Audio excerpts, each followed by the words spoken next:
fear is driving the bus. What will people say if I do this? What will people think of me? What will we're comparing our backstage with everybody else's front stage on social media, and we find ourselves lacking, and we develop this inner theme tune of I'm not good enough. People like me don't do things like that.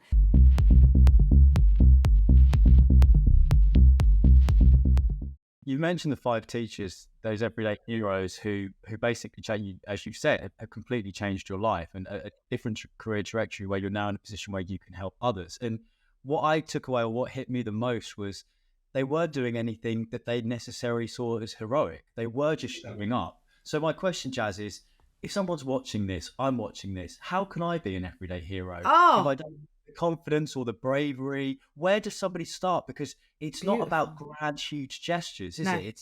It's smaller than that. Yeah, and that's the best question I've ever been asked. How can I be an everyday hero? Oh, there are steps. The first one is you have to be 10% braver than you've been before, because you're going to make mistakes. People say, what if I get it wrong? There's no what if. It's going to go wrong. So let's focus our energy on what we do when we don't know what to do, rather than worrying about what if we get there, because we're going to get there. So the 10% braver thing is like, what is it that what have you got? What are your resources? What's your current reality? Like, are you a coach of a football team? Do you like singing? You could start a choir. Are there kids on your street that play football outside that you could just say a kind word to, or join in, or buy a new football, or do something that isn't creepy and likely to get you under suspicion for being weird, but is also kindness. We've got, everyday hero for me, there's just 2.5 rules. This is the 2.5 rules of our family, 2.5 rules of my business, 2.5 rules for life. The first one is be kind. You do not know what people are going through, and people mask. So just be kind. Be kind to yourself. Stop saying yes to so many things and then overcommitting and under-delivering. Just be kind. That's it.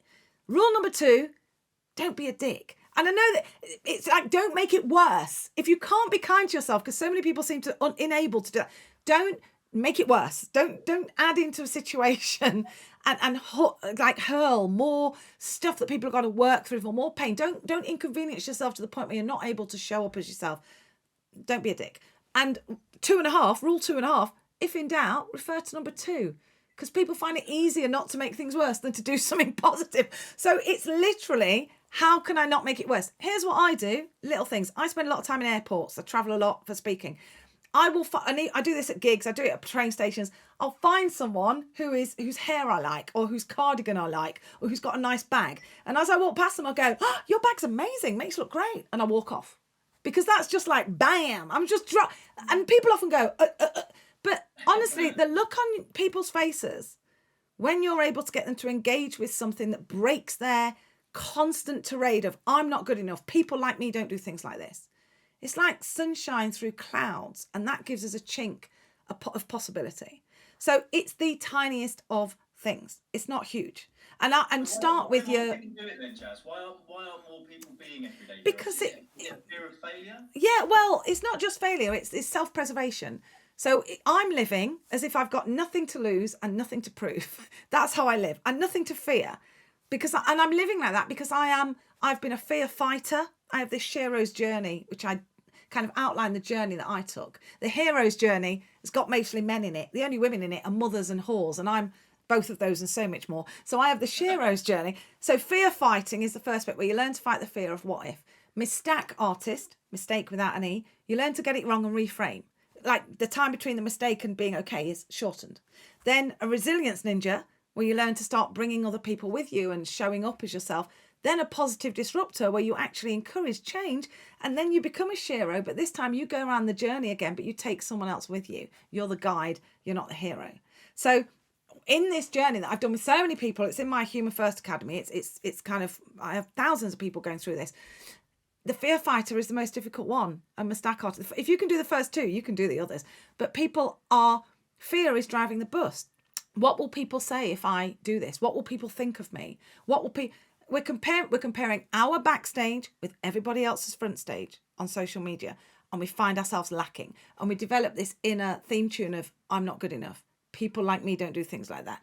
And what all I can see with my kind of, ADHD brain, all I can see is that everybody is scared. So if everybody's scared, it only takes one person to go, hey, let's not be scared together, and tell a more compelling story than a fearful story. Do you know what I mean?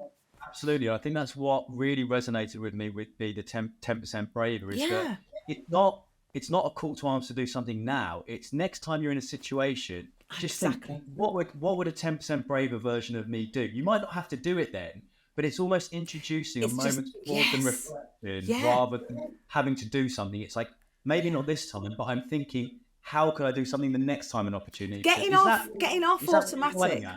Yeah, it's you've hit the nail on the head. It's getting yourself off automatic. When George Floyd was murdered, I've got a friend. I've got a white male friend in California, nowhere near where I am. But I'm like, I must call Dane, check he's all right. So I called him and went, oh my gosh, what's going on? And I left a message because he wasn't there. He misunderstood the message. He called me back and said, yes, I agree, Jazz. You should say something.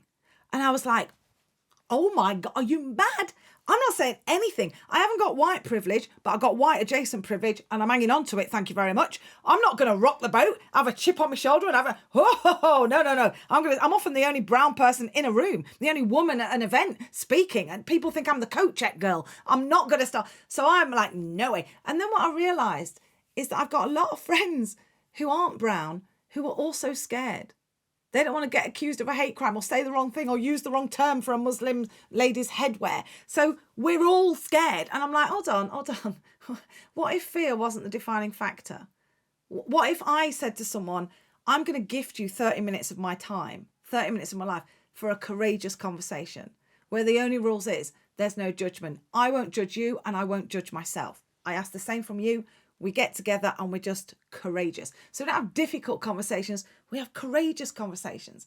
And then I have people say, can I have a courageous conversation with you? I'm like, oh my gosh, yeah, let me strap myself in. Let's go. Because the whole thing is, what would happen if we were just 10% braver? And for some people, that's raising the hand in a meeting. For some people, that's starting a revolution. For some people, it's leaving the toxic relationship they know they shouldn't be in. But that's the whole point of 10%. It's relative to what you did last time. And it's incremental.